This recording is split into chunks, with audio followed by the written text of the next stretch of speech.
and Richie Barham, and Jim Robinson, and Leo Gerard, and Tom Conway. And let me ask you one thing. Can you give to my friends Brendan Mullen, and Vi Simpson, and John Gregg a Kokomo welcome?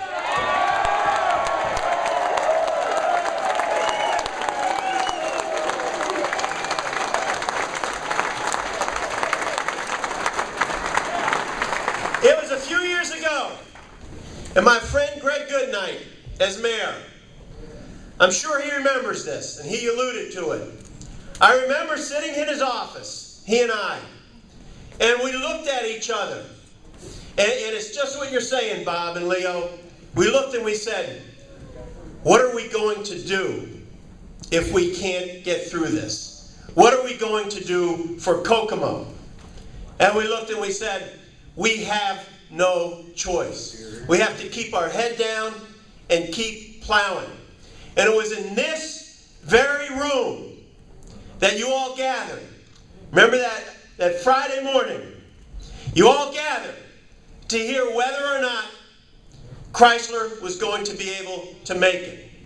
And the only reason we had to do that was because our state treasurer filed suit to try to destroy the American automotive industry. You know, I remember when we first started working on this, and we were working with the UAW team and the steelworker team. Leo called up our office and said, look, if they don't make it, what's going to happen to our people and the steelworkers? Are we going to be making any steel in Northwest Indiana, tires in Ohio, glass, products all over the country?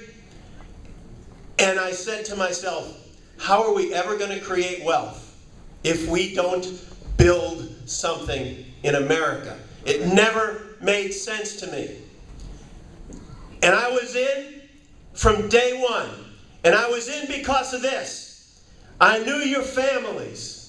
I knew your husbands. I knew your wives. I know your children. And I'll bet on you any day of the week or any day of the year to build the best products in the world.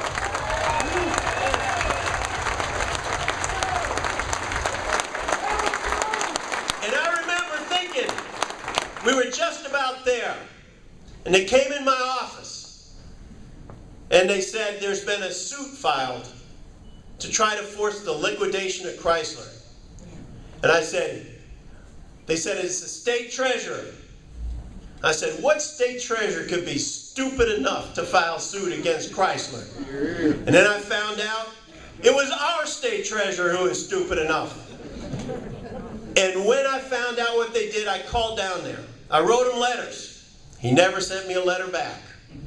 We called down to the state officials. And they told me, and it wasn't Vi, and it wasn't her members of the state senate, and it wasn't the Democrat members of the State House either. And they told me, we're not going to lift a finger to help Chrysler.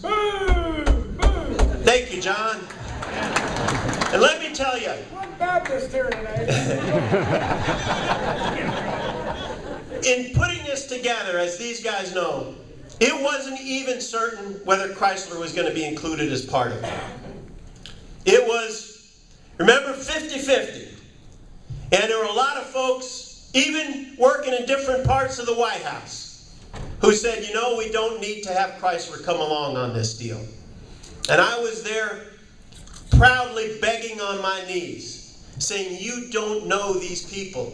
You don't know how hard they work. You don't know the quality of the products they produce. We have to give these people a chance. And you know, it came down to one person to make that call.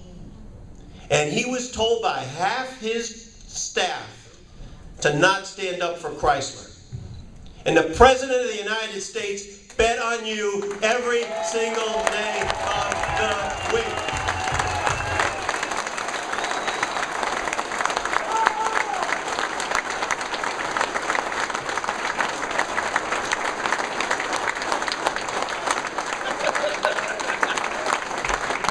So now, fast forward a little bit. We made it through. I remember my friend Rick Ward, if you want to laugh. Everybody's gathered here. Mr. King, they're all gathered here, and I tell them, Rick, as soon as I hear what happens at the Supreme Court, I'll let you know if we made it or not. And if the Supreme Court didn't hear the case, that meant that we won. So everybody's gathered here, and I called Rick, found out, I said, Rick, the Supreme Court's not going to hear the case. He goes, what the hell does that mean? I said, it means you're going back to work on Monday. That's what it means.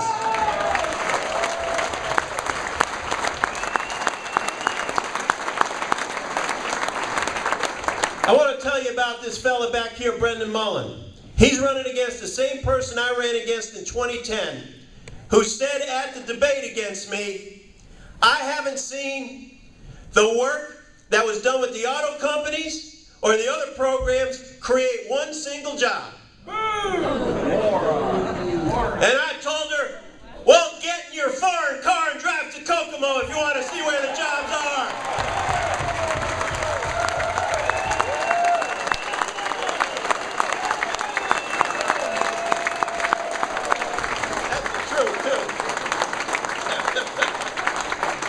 She was quiet after that.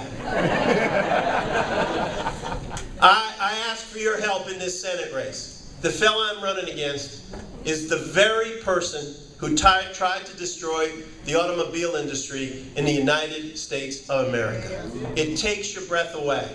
This is about working families, about good jobs, about the American dream coming true for all of us. And people have asked, was it a tough vote to stand with our friends? And I said it was one of the easiest votes I had to make because I knew who I was betting on. And I know when I bet on you, America wins every single time. God bless you all. Thank you very, very much.